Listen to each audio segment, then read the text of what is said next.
In the summer of 1941, German Wehrmacht officers stationed in North Africa first encountered intelligence reports describing a new American military vehicle called the Jeep. Their initial reaction was one of dismissive amusement. Here was America, the nation that prided itself on industrial might, fielding what appeared to be nothing more than a stripped-down, minimalist automobile with exposed mechanical components and virtually no armor protection.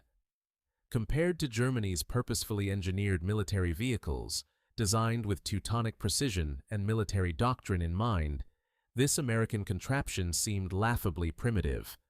It had no doors, no roof, barely any body panels, just a bare chassis, 4 wheels, and an engine.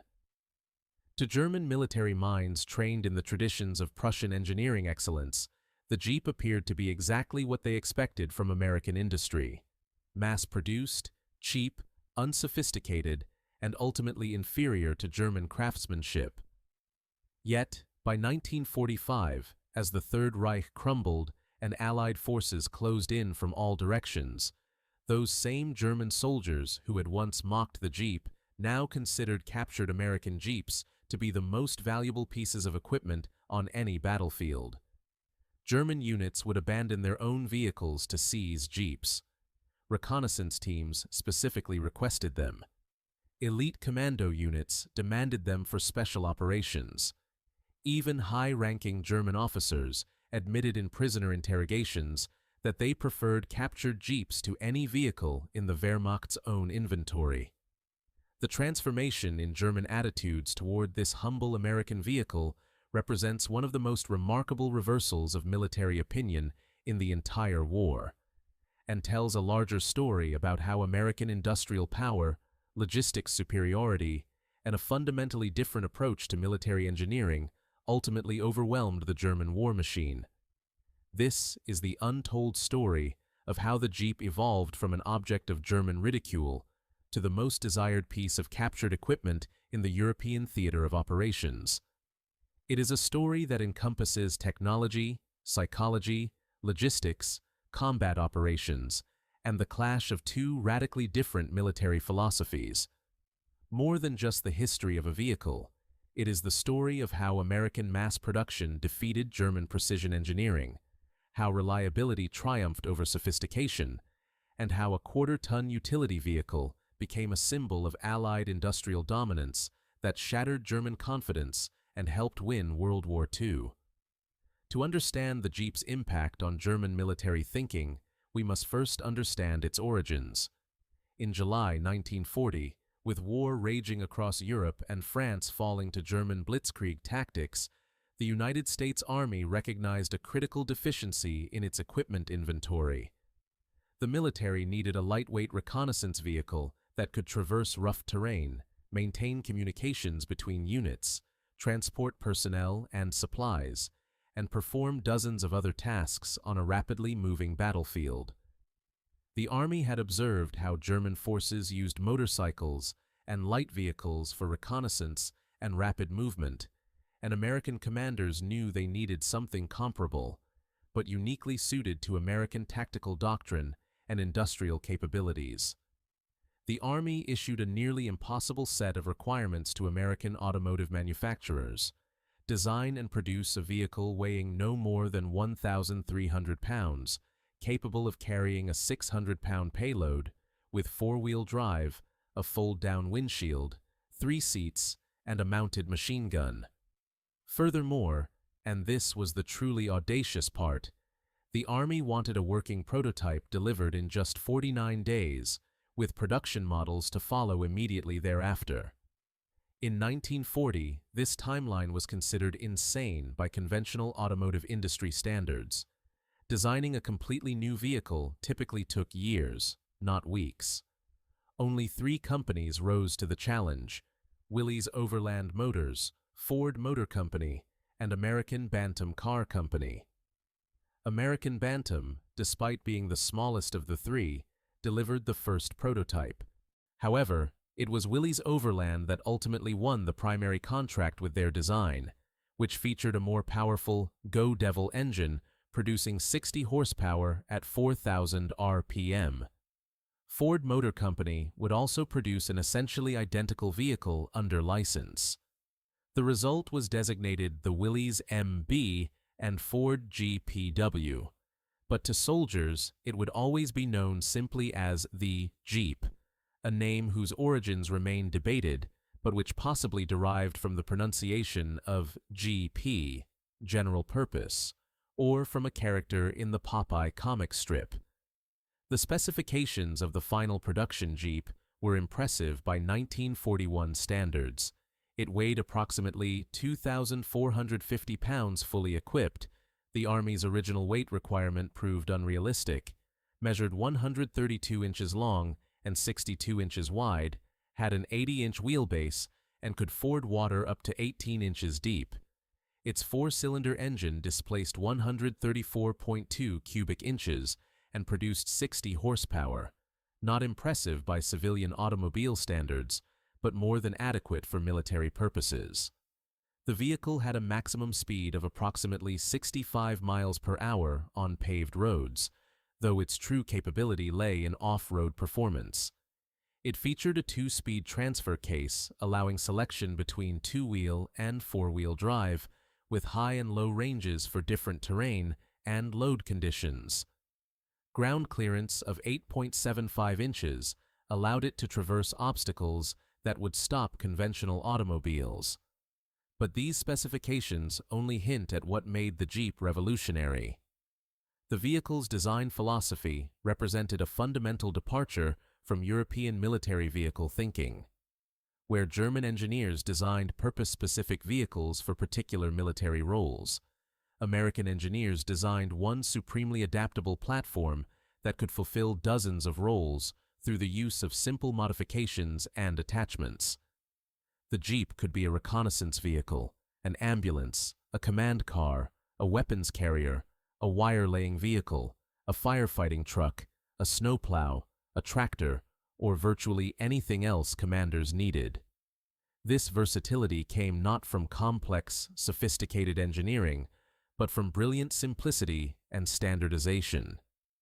Every component of the Jeep was designed for ease of manufacture, maintenance, and repair under field conditions. The vehicle had minimal electrical components, a simple carburetor, an uncomplicated transmission, and mechanical systems that a reasonably competent soldier could understand and service without specialized tools or training. Parts were standardized and interchangeable between vehicles. The body panels, which were minimal to begin with, could be hammered back into shape or replaced entirely. The windshield folded down flat against the hood, reducing the vehicle's profile for tactical purposes and for easier transportation by ship or aircraft. Every design decision prioritized practicality, durability, and maintainability over comfort, appearance, or sophisticated features. American industry embraced the Jeep with enthusiasm. Willys Overland and Ford together would eventually produce 639,245 Jeeps during the war years, an average of more than 400 vehicles per day, every day, for nearly 4 years. This production volume was unprecedented in military vehicle manufacturing and would prove to be one of the Jeep's most important characteristics.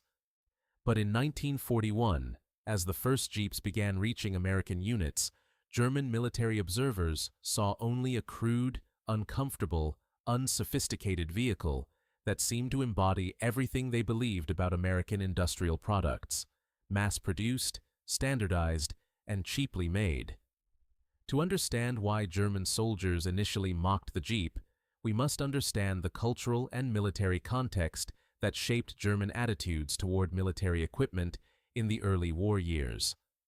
The German military tradition emphasized precision engineering, sophisticated design, and vehicles purpose-built for specific tactical roles. This philosophy was deeply rooted in German industrial culture, which had long prided itself on producing the world's finest precision machinery, from scientific instruments to locomotives. German military vehicles reflected this cultural bias toward engineering excellence and specialized design. The standard German reconnaissance vehicle in the early war years was the Kübelwagen, designed by Ferdinand Porsche and manufactured by Volkswagen. The Kübelwagen, literally bucket car, was based on the civilian Volkswagen Beetle and featured an air-cooled, rear-mounted engine, rear-wheel drive, and sophisticated independent suspension. German engineers had carefully calculated every aspect of the Kübelwagen's design to optimize it for military reconnaissance missions across European terrain. The vehicle was lighter than the Jeep, more fuel-efficient, and in German eyes, better engineered. Its air-cooled engine meant no radiator to puncture or freeze, no coolant to leak, and simpler maintenance in some respects. The Kübelwagen could achieve similar off-road performance to the Jeep despite having only rear-wheel drive, thanks to its excellent weight distribution, limited slip differential, and sophisticated suspension design. From the German engineering perspective, the Kübelwagen represented intelligent design, achieving maximum capability through clever engineering rather than brute force solutions like four-wheel drive. Why add the weight, mechanical complexity, and manufacturing burden of a four-wheel drive system when superior engineering could achieve comparable results without it? This was the German military's mindset, that sophisticated engineering and careful design could always triumph over crude American mass production approaches. Germany also produced specialized vehicles for specific military roles. The Schwimmwagen was an amphibious version of the Kübelwagen, capable of operating as both a land vehicle and a boat, something the Jeep could never do. Various motorcycle combinations with sidecars provided highly mobile reconnaissance platforms. Specialized half-track vehicles combined the mobility of tracked vehicles with the speed of wheeled vehicles for specific tactical roles. Each vehicle type was optimized for particular missions, and German military doctrine emphasized using the right specialized tool for each specific job. When German intelligence officers first compiled reports on the American Jeep in 1941, they noted its specifications with what can only be described as condescension. Here was a vehicle with four-wheel drive, an unnecessary complication, in their view, that added weight and mechanical complexity without corresponding benefits. The Jeep had a water-cooled engine with a vulnerable radiator. It had virtually no body panels, leaving occupants exposed to weather, terrain hazards, and enemy fire. It had minimal cargo capacity compared to German trucks. It appeared uncomfortable, crude, and designed with no thought toward the specific requirements of military reconnaissance. The exposed mechanical components, the bare-bones construction, the lack of refinement, all of this confirmed German preconceptions about American industrial products as mass-produced and unsophisticated. German soldiers who first encountered Jeeps in North Africa during 1942 reinforced these initial impressions. They mocked the vehicle's uncomfortable seats, its lack of weather protection, its noisy operation, and its rough ride. The Jeep seemed to embody American excess. Why use four-wheel drive when two wheels would suffice? Why make everything so heavy and overbuilt? German soldiers, proud of their own military's engineering sophistication, saw the Jeep as confirmation of American industrial inferiority. It was a vehicle designed by people who solved problems by throwing resources at them, rather than through intelligent engineering. This attitude of cultural and technological superiority permeated German military thinking in the early war years. The Germans had conquered Poland in weeks, defeated France in months, and pushed deep into the Soviet Union. Their panzer divisions had demonstrated the superiority of German armor tactics and engineering. Their aircraft had dominated European skies. Their military machines seemed invincible, and their equipment seemed superior to anything their enemies fielded. Why should they take seriously a stripped-down American utility vehicle when German engineering had already proven its superiority on battlefields across Europe?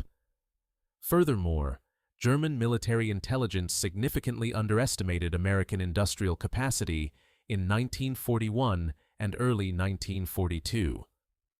German analysts knew America had a large automobile industry, but they failed to grasp the implications of American mass production capabilities when fully mobilized for war. The German military had produced approximately 50,435 Kübelwagens by war's end, a respectable number by European standards, but a figure that would be dwarfed by American Jeep production. In 1941, German planners could not imagine the scale at which American industry would eventually operate. They could not conceive of a single vehicle type being produced in quantities exceeding 600,000 units, with complete standardization and interchangeability across all examples. This failure of imagination, the inability to understand American industrial logistics at scale, would prove to be one of Germany's critical strategic errors.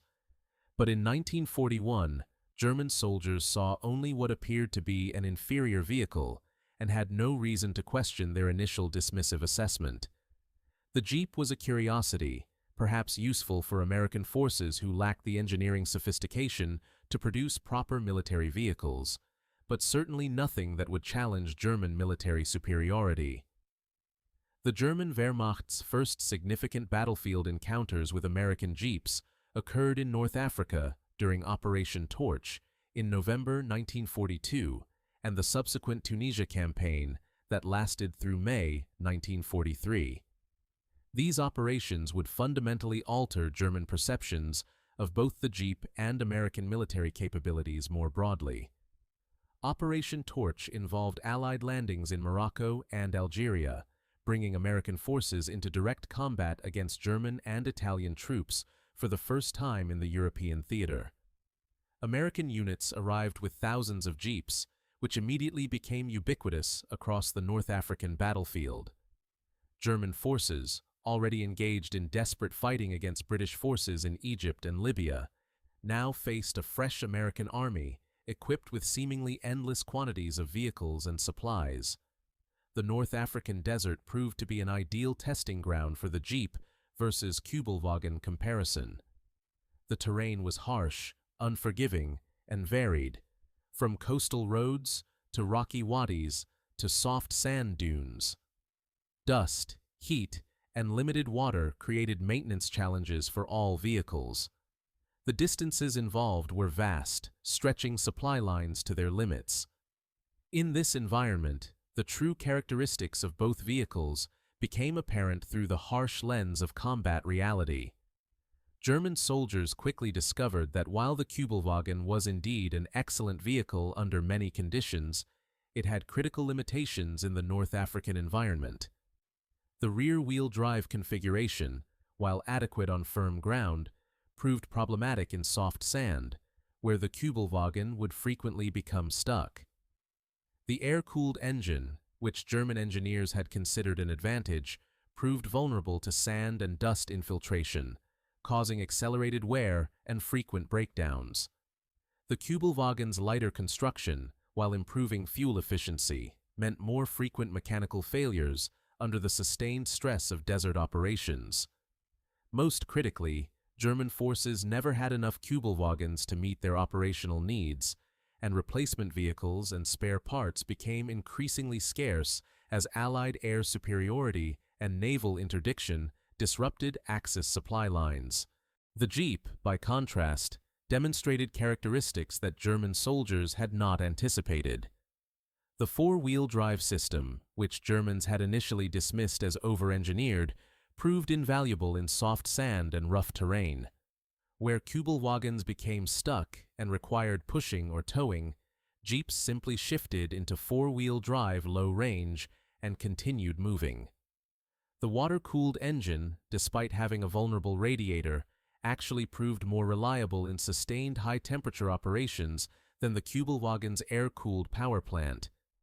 The Jeep's heavier construction absorbed battlefield abuse better, and its simpler, more robust mechanical components proved easier to maintain under field conditions. But the most significant difference was not in the vehicle's individual capabilities. It was in their numbers and the logistics systems supporting them. American forces seemed to have unlimited Jeeps. When one broke down, another immediately replaced it. Spare parts were abundant. Maintenance units were well equipped and properly supplied.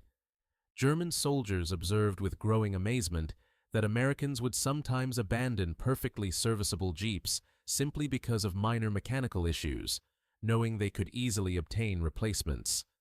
This was incomprehensible to German troops, who were trained to maintain and repair every piece of equipment through heroic efforts, precisely because replacements were so difficult to obtain. German after-action reports from Tunisia began to reflect a changing assessment of the Jeep.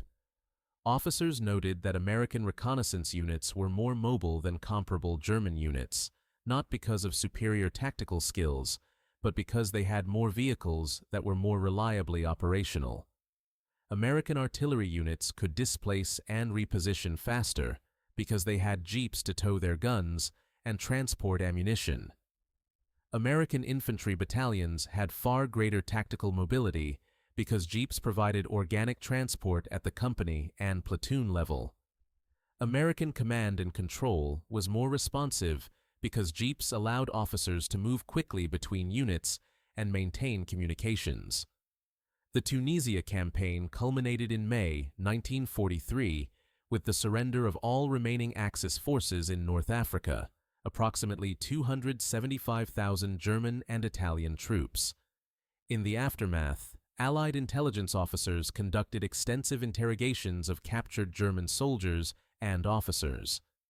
These interrogations revealed that German attitudes toward American equipment, and the Jeep specifically, had undergone significant evolution.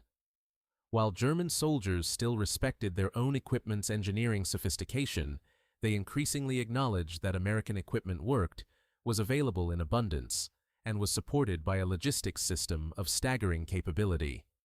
One captured German officer, when asked about his assessment of American military equipment, provided a response that would become typical of German evaluations as the war progressed. "Your vehicles are crude, but they are everywhere. When we destroy one, 5 more appear. When our vehicles break down, we cannot obtain spare parts. Your soldiers throw away equipment we would consider valuable. This is not engineering superiority, it is simply overwhelming resources." This officer's assessment reveals the German military's continued inability to fully grasp the significance of what they were witnessing. He attributed American advantages to overwhelming resources, rather than recognizing that American industrial logistics itself represented a superior military capability. German military culture valued technological sophistication and individual equipment superiority, and it struggled to accept that mass production, standardization, and logistics superiority could be decisive military factors in themselves. During the Tunisia campaign, German units captured numerous American Jeeps. Initially, these were treated as curiosities or temporary expedients. But as German soldiers actually used captured Jeeps in combat operations, their practical assessment began to diverge sharply from their theoretical prejudices. The Jeeps worked. They were reliable. They were easy to operate. They went places German vehicles couldn't go. They carried loads German vehicles couldn't carry. And perhaps most importantly, when they broke down, there were always more Jeeps available nearby, either from other captured American vehicles or from German units that had also acquired Jeeps and could spare parts. By the end of the Tunisia campaign, German reconnaissance units that had captured Jeeps were actively refusing to give them up, even when replacement Kübelwagens became available. This represented a remarkable shift in attitudes. German soldiers, trained to believe in the superiority of German engineering, were voluntarily choosing to use American vehicles instead. The implications of this choice would only become more significant as the war progressed. The Allied invasion of Sicily in July 1943 and subsequent Italian campaign provided an entirely different environment for evaluating the Jeep, one that would further demonstrate its remarkable versatility and continue shifting German perceptions. Italy's terrain was radically different from North Africa, mountainous, heavily vegetated, interlaced with rivers and streams, and featuring narrow medieval roads never designed for military vehicles. The Italian weather ranged from summer heat to winter cold, rain, mud, and snow. This challenging environment would test military vehicles in ways that neither the North African desert nor the relatively flat terrain of France could match. The Jeep proved extraordinarily capable in Italian conditions. Its compact size allowed it to navigate narrow mountain roads where larger vehicles could not go. Its four-wheel drive enabled it to traverse muddy tracks that became impassable for two-wheel drive vehicles. Its relatively light weight meant it could cross temporary bridges and damaged infrastructure that wouldn't support heavier vehicles. And its versatility meant it could be adapted for countless specialized roles demanded by mountain warfare. American units in Italy used Jeeps for missions that would have been impossible or extremely difficult with other vehicles. They modified Jeeps to carry stretchers, transforming them into mountain ambulances capable of evacuating wounded soldiers from positions inaccessible to standard ambulances. They mounted heavier weapons on Jeeps, including 57mm anti-tank guns and multiple machine guns, creating mobile fire support platforms. They used Jeeps to lay communications wire across mountain terrain. They adapted Jeeps to carry supplies up narrow mountain tracks to forward positions. They even used Jeeps to tow-pack howitzers into mountain firing positions where horses or mules would normally be required. German forces in Italy, fighting a desperate defensive campaign against superior Allied numbers and firepower, found themselves increasingly reliant on captured American equipment. The German supply situation in Italy was catastrophic. Allied air superiority made daylight movement extremely dangerous. The distances from Germany and the Allied interdiction of rail lines and roads meant that German units received only a fraction of the supplies and replacement equipment they needed.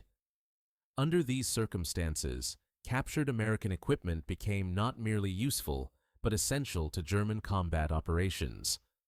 German mountain troops, among the Wehrmacht's most elite units, were particularly enthusiastic about captured Jeeps. These soldiers, trained for operations in the most difficult terrain, recognized the Jeep's capability in ways that other German units had not. They appreciated that the Jeep could operate in conditions where the Kübelwagen was simply inadequate. They valued the Jeep's ability to carry heavy loads up steep mountain tracks,